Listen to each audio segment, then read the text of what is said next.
செப்பனியா அதிகாரம் 3. எருசலேமின் பாவமும் மீட்பும். கலகம் செய்ததும் தீட்டுப்பட்டதும் மக்களை ஒடுக்கியதுமான நகருக்கு ஐயோ கேடு. எந்த சொல்லுக்கும் அவள் செவிசாய்ப்பதில்லை. கண்டிப்புரையை அவள் ஏற்பதும் இல்லை. ஆண்டவர் மேல் அவள் நம்பிக்கை வைப்பதில்லை. தன் கடவுளை அண்டி வருவதும் இல்லை. அந்நகரின் தலைவர்கள் கர்ச்சனை செய்யும் சிங்கங்கள். அதன் நீதிபதிகள் மாலையில் கிடைப்பதை காலை வரை வைத்திராத ஓநாய்கள்.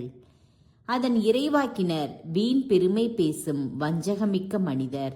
அதன் குருக்கள் புனிதமானதை களங்கப்படுத்தி திருச்சட்டத்தை உதறி தள்ளுபவர்கள். அதனுள் இருக்கும் ஆண்டவரோ நீதியுள்ளவர். அவர் கொடுமை செய்யாதவர். காலைதோறும் அவர் தமது தீர்ப்பை வழங்குகின்றார். வைகறை தோறும் அது தவறாமல் வெளிப்படும். ஆனால் கொடியவனுக்கு வெட்கமே இல்லை. வேற்றினத்தாரை நான் வெட்டி வீழ்த்தினேன். அவர்களுடைய கோட்டைகளை தகர்த்தெறிந்தேன். அவர்களுடைய தெருக்களை வெறுமையாக்கினேன். அவற்றில் நடந்து செல்பவர் எவரும் இல்லை. யாரும் இராதபடி எவரும் குடியிராதபடி அவர்களுடைய நகர்கள் பாழடைந்து போயின. உறுதியாக எனக்கு நீ அஞ்சி நடப்பாய். எனது கண்டிப்புரையை ஏற்றுக்கொள்வாய். நான் வழங்கிய தண்டனை தீர்ப்புகளை எல்லாம் நீ மறக்க மாட்டாய் என்று நான் எண்ணினேன். அவர்களோ தங்கள் செயல்களை சீர்கேடாக்க இன்னும் மிகுதியாய் ஆவல் கொண்டனர். ஆதலால் ஆண்டவர் இவ்வாறு கூறுகின்றார்: நான் குற்றம் சாட்டுவதற்கு எழுந்திடும் அந்த நாளுக்காக காத்திரு. வேற்றினத்தாரை ஒன்று சேர்த்து அரசுகளையும் ஒன்று திரட்டி என் கடும் சினத்தையும் கோபத்தீயின் கொடுமை முழுவதையும் அவர்கள் மேல் கொட்டிவிட திட்டமிட்டுள்ளேன். ஏனெனில் என் வெஞ்சின தீக்கு உலகெல்லாம் இரையாகும். அக்காலத்தில் நான் மக்களினங்களுக்கு தூய நாவினை அருள்வேன். அப்போது அவர்கள் அனைவரும் ஆண்டவரின் பெயரால் மன்றாடி ஒருமனப்பட்டு அவருக்கு பணி புரிவார்கள்.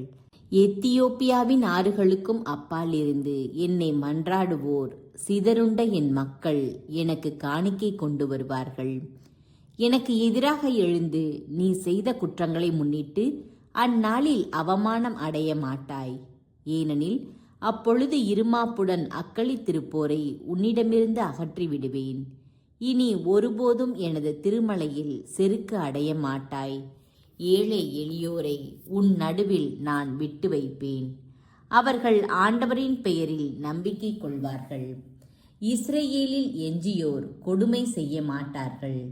வஞ்சக பேச்சு அவர்களது வாயில் வராது. அச்சுறுத்துவார் யாருமின்றி அவர்கள் மந்தை போல் மேய்ந்து இளைப்பாறுவார்கள். மகிழ்ச்சி பாடல். மகளே சீயோன், மகிழ்ச்சியால் ஆர்ப்பரி. இஸ்ரேலே, ஆரவாரம் செய். மகளே எருசலேம், உன் முழு உள்ளத்தோடு அகமகிழ்ந்து அக்களி. ஆண்டவர் உன் தண்டனை தீர்ப்பை தள்ளிவிட்டார். உன் பகைவர்களை அப்புறப்படுத்தினார். இஸ்ரேலின் அரசராகிய ஆண்டவர் உன் நடுவில் இருக்கின்றார். நீ இனி எந்த தீங்கிற்கும் அஞ்சமாட்டாய். அந்நாளில் எருசலேமை நோக்கி இவ்வாறு கூறப்படும்: சீயோனே, அஞ்ச வேண்டாம். உன் கைகள் சோர்வடைய வேண்டாம். உன் கடவுளாகிய ஆண்டவர் உன் நடுவில் இருக்கின்றார்.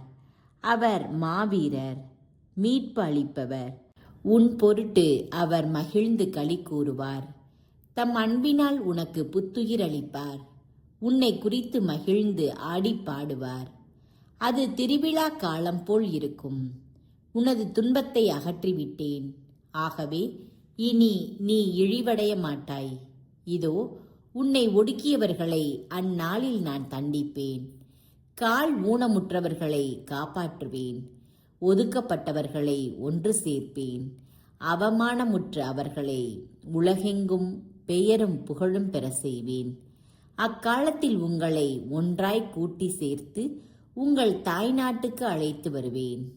ஆம், உங்கள் கண் முன்பாகவே உங்களை முன்னைய நன்னிலைக்கு உயர்த்தி உலகின் எல்லா மக்களிடையேயும் நீங்கள் பெயரும் புகழும் பெறுமாறு செய்வேன் என்கிறார் ஆண்டவர்.